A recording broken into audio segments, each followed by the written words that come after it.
Vamos falar um pouco hoje sobre as instalações elétricas e instalações hidráulicas.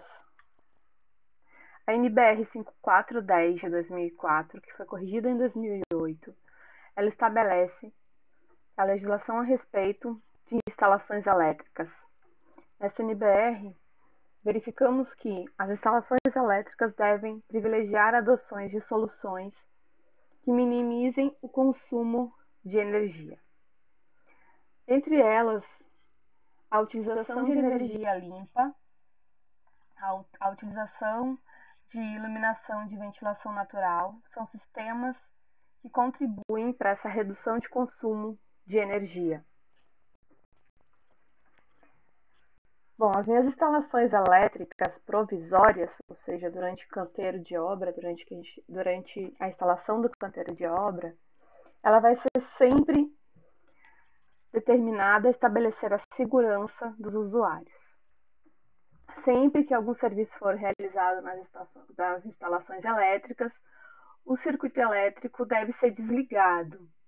E, nesse momento, além dele ser desligado, é necessário que, durante o serviço, se coloque um cadeado no quadro de energia, para que ninguém religue esse circuito, religue esse disjuntor, o que pode acontecer, o que pode ocasionar um choque elétrico, uma descarga elétrica, né, ou até mesmo um curto-circuito. As chaves blindadas, elas vão permitir a interrupção da energia caso ocorra a manutenção dessa situação. Então, o que é fundamental? Separar os circuitos de diferentes locais ou de utilizações distintas e proteger os equipamentos desses circuitos com os fusíveis. Então, os fusíveis, eles são os nossos protetores. E essas caixas devem ficar protegidas de intempéries. É importante também que os fusíveis das chaves blindadas tenham a capacidade compatível com o tipo de equipamento e com o tipo de circuito que vai ser instalado, não sendo permitida a substituição por dispositivos improvisados, que tenham uma capacidade menor do que a necessária. Bom, durante as instalações elétricas provisórias, é necessário que o nosso operário utilize todos os EPIs, neste caso, capacete, luvas, botas, segurança, óculos e os protetores auriculares também. Ao ligar a chave, é necessário que o nosso funcionário ou o nosso operário fique na lateral do quadro elétrico, nunca na frente, para evitar alguma descarga elétrica. Cada eletricista tem a chave de um cadeado, assim o circuito não pode ser religado por outro eletricista. Então, ele está utilizando, ele vai dar manutenção, ele vai fechar esse circuito, fechar esse quadro com o seu cadeado e somente ele tem a chave para abrir o circuito e poder religar de novo esse quadro. As chaves blindadas só devem ser utilizadas para circuitos de distribuição. É importante que a alavanca ligue e desligue fique ao lado direito da chave e sempre que ela for deixada para cima, significa que o circuito está fechado, ou seja, significa dizer que está ligado. Quando essa chave estiver para baixo, significa dizer que o circuito está aberto, ou seja, desligado. A rede elétrica deve ser enterrada e deve ter um aterramento para evitar descargas elétricas. E esse aterramento só pode ser feito com acompanhamento do eletricista. Ainda falando sobre as instalações elétricas provisórias, as máquinas e os equipamentos elétricos móveis só podem ser ligados com plugs de tomada. Nunca deve ser feito a ligação direta dos fios, que muitas vezes a gente vê isso na obra, sem ter o plug da tomada. Eles utilizam o próprio fio ligando direto lá no circuito, ligando diretamente no interruptor. No caso em que haja possibilidade de contato acidental com qualquer parte energizada, deve ser adotado o isolamento adequado. Então, se eu tiver alguma circulação de pessoas próximo ao circuito que vai ligar algum equipamento, é necessário que possamos isolar esse circuito. Deve ser também exibido as placas de sinalização de perigo, informando, né, que é um circuito elétrico. O quadro de luz deve ser trancado, como a gente já falou, alertando sobre a proibição de ligar a chave para evitar problemas durante a sua manutenção. E os condutores devem ter isolamento adequado.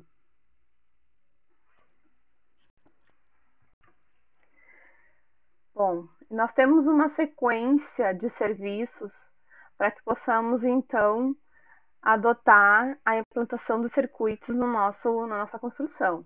Primeiro, solicitar a ligação provisória para a obra padrão, dimensionando a função das instalações do canteiro, ou seja, quais são os equipamentos que eu vou utilizar nesse canteiro.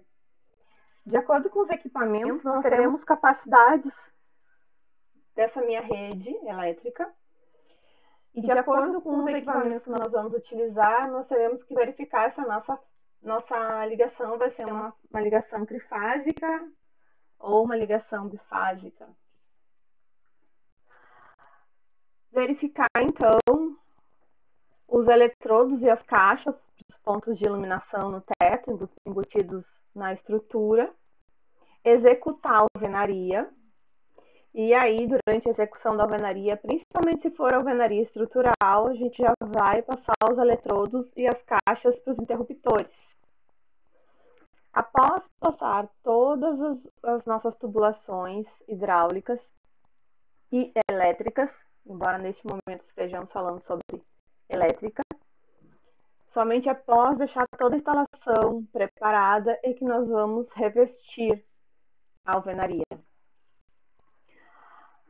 Vamos passar a fiação, e para passar a fiação por esses tubos, né, embutidos na alvenaria, nós vamos utilizar um guia, que é um cabo guia, para passar essa fiação, que é deixado durante a instalação desse nosso eletroduto.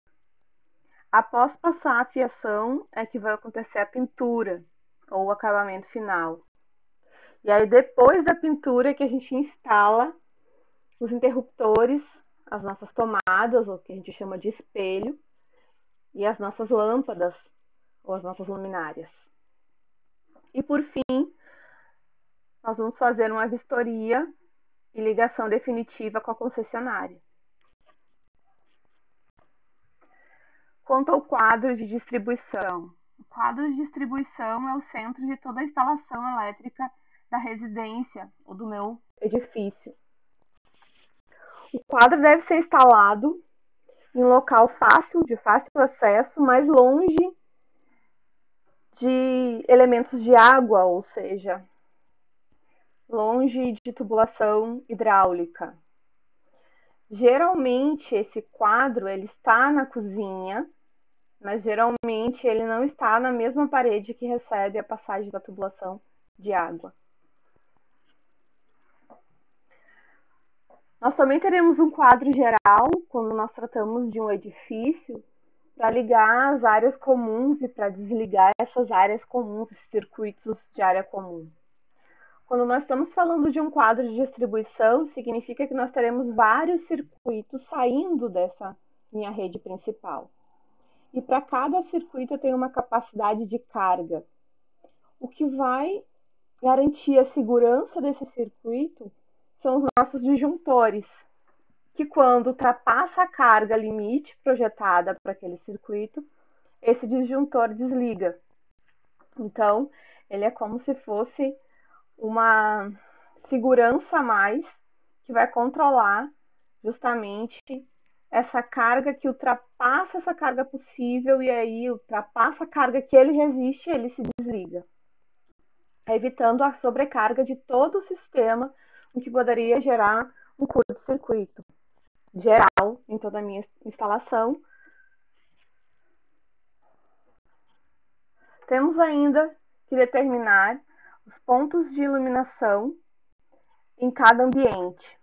No mínimo, é necessário que tenhamos um único ponto de iluminação em cada ambiente. Essa é a necessidade mínima. Mas se formos projetar para mais de um ponto de iluminação, precisamos prever também os interruptores, que devem ser colocados geralmente próximos à porta para opção de liga e desliga. Já para as tomadas, é necessário que verifiquemos quais são os tipos de equipamento que vamos utilizar, para determinar qual é a carga máxima que vai estar atuando nesses nossos pontos. Podemos agrupar alguns equipamentos de baixo consumo, de baixa tensão, televisão, luminárias, mas se estivermos trabalhando com equipamentos em que tenhamos alto consumo, como por exemplo, micro-ondas, máquina de lavar, é importante que a gente verifique qual é a capacidade máxima para cada um desses tipos de equipamento, sem sobrecarregar o circuito. Se esse circuito tiver uma sobrecarga muito grande, é necessário que nós possamos dividir esse circuito em mais de um, reduzindo então a carga de cada um deles. Se tivermos alguns equipamentos como chuveiro elétrico e ar-condicionado, é necessário que tenhamos um único circuito para cada um desses equipamentos. Se tivermos 2 ar-condicionados, teremos 2 circuitos independentes. Da mesma forma, se tivermos 2 chuveiros na residência que utilizam a energia elétrica, teremos 2 circuitos independentes. Por que separar esses circuitos, né? Além de separar os circuitos, também separarmos o circuito de iluminação para esses circuitos de tomada, ou seja, de energia, de força.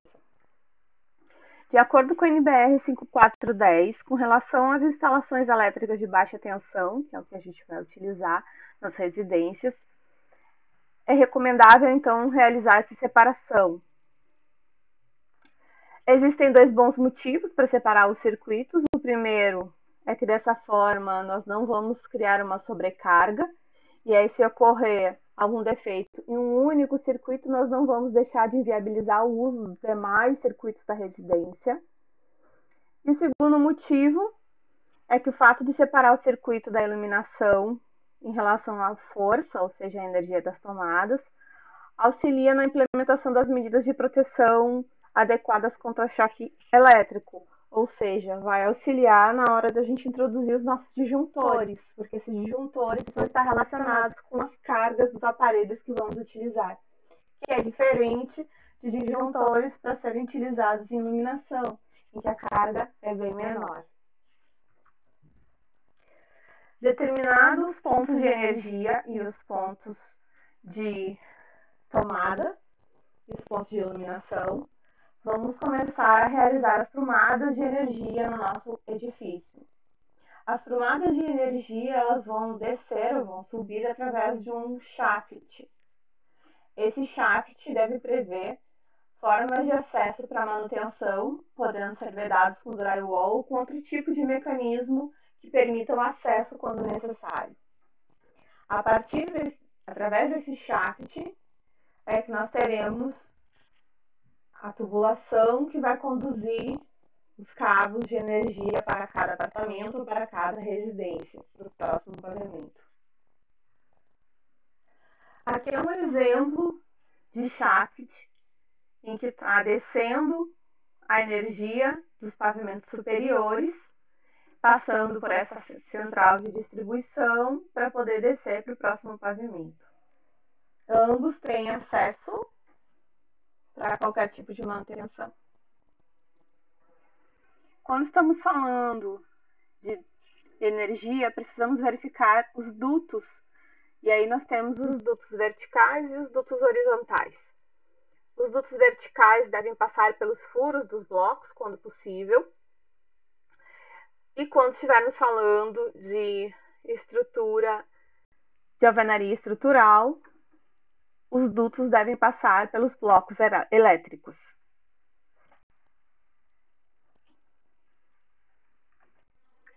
Esse é um dos exemplos em que nós não estamos trabalhando com alvenaria estrutural.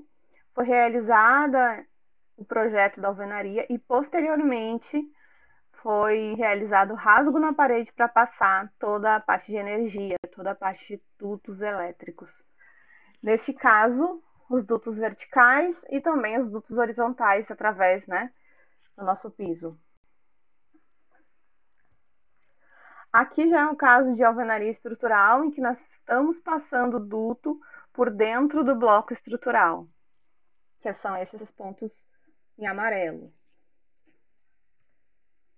É importante tomarmos cuidado durante a passagem dos dutos para evitar as quebras e dutos amassados, porque isso vai dificultar na hora de passarmos os fios através deste elemento, através deste protetor.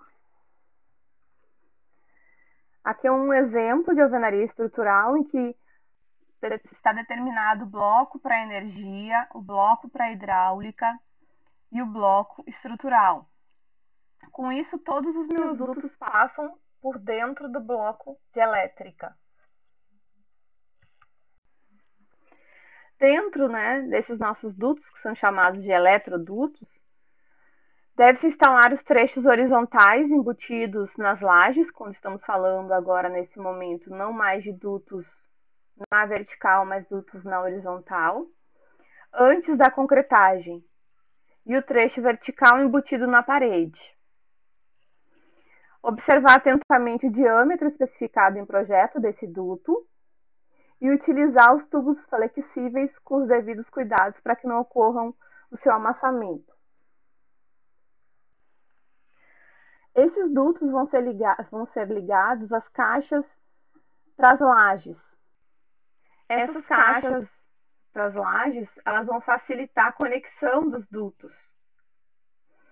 Permite o encaixe direto dos eletrodutos corrugados por meio desses terminais, que são as caixas.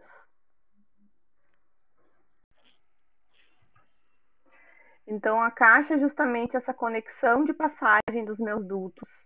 Aqui nós temos um exemplo dos dutos chegando numa caixa. E aqui também um exemplo dos dutos chegando nas caixas. Os dutos em preto, a caixa está no teto.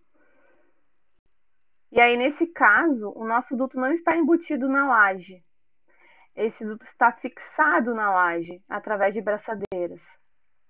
Isso facilita toda a manutenção e muitas vezes a alteração de algum ponto de energia.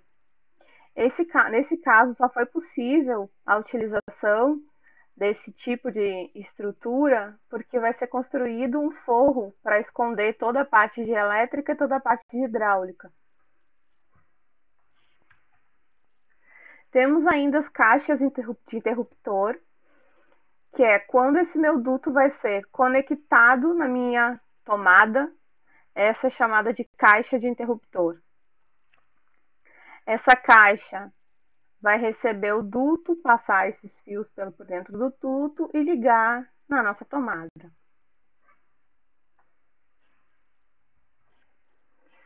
As caixas são utilizadas para pontos de entradas e saídas de condutores de tubulação, pontos de emenda e instalação de aparelhos de luz e de tomadas.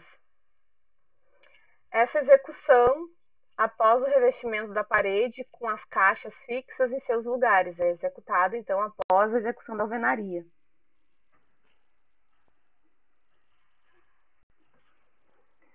Falando sobre fios e cabos condutores. O fio é um segmento fino que vai conduzir a minha energia, e a diferença principal entre fio e um cabo está relacionada com a flexibilidade. Os fios são mais rígidos, são feitos de um único filamento. Já os cabos são compostos por diversos filamentos finos, que proporcionam então essa flexibilidade maior. Em geral, o cabo é mais utilizado em trechos onde há curvas, por ser bastante maleável.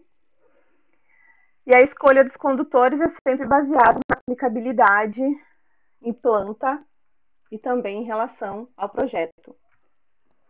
Quando falamos de fios e de cabos, a seção mínima estabelecida por norma é que para utilizar em circuitos de iluminação, a seção mínima é de 1,5 milímetros quadrados. Para tomadas, o diâmetro mínimo é de 2,5 milímetros quadrados. Conforme a NBR 5410, o instalador deve seguir as cores padrões para circuitos de baixa tensão. O condutor de isolamento na cor azul claro deve ser utilizado como um fio neutro. Já o verde e amarelo, ou verde, somente verde, é conhecido como fio terra ou aterramento, e ele serve como proteção. Já o condutor da fase pode ser de qualquer cor, exceto as anteriores, exceto a cor utilizada para o neutro e para o aterramento.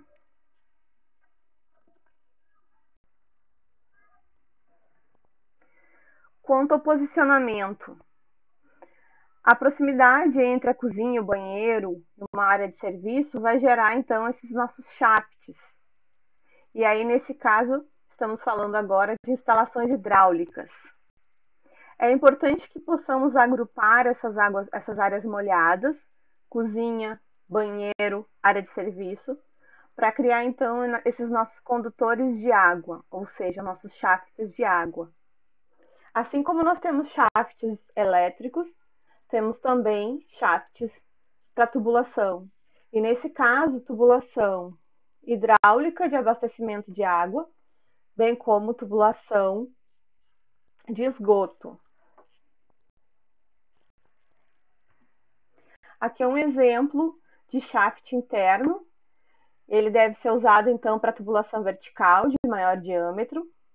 É possível também prever no projeto a execução de alvenaria que tenha acesso a esse shaft para dar alguma manutenção.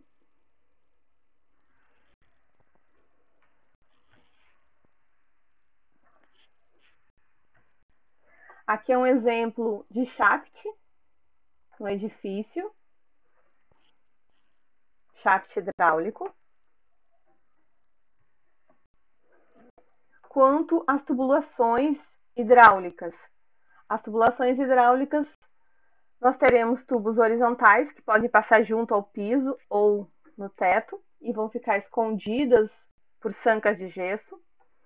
Além disso, pode ficar aparente. Quando a gente está trabalhando com arquitetura industrial, utiliza-se bastante a tubulação elétrica e muitas vezes a tubulação hidráulica toda aparente.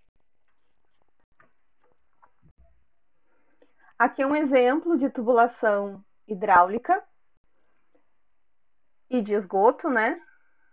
Em que eu tenho a tubulação, né, do nosso sanitário, as caixas que são interligadas e daí elas vão descer no shaft de esgoto.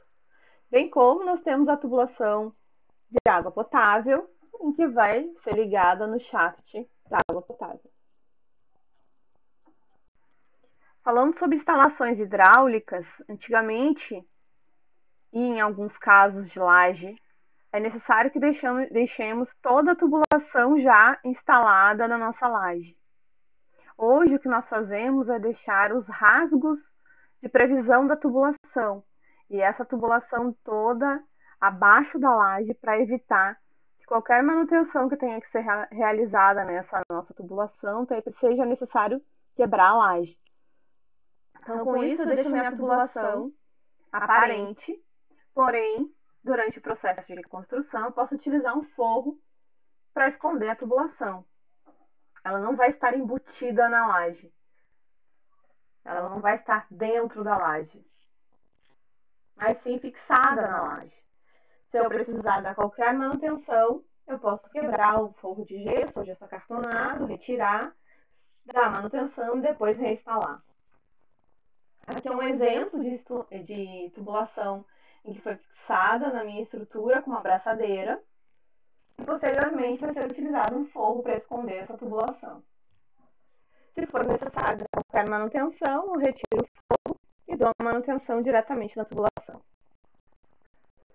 Um exemplo de bloco hidráulico, onde vai ser passado, se eu estiver falando de alvenaria estrutural, onde vai passar a nossa tubulação hidráulica, e aí falando de esgoto e falando de água. Elas passam pelo bloco hidráulico.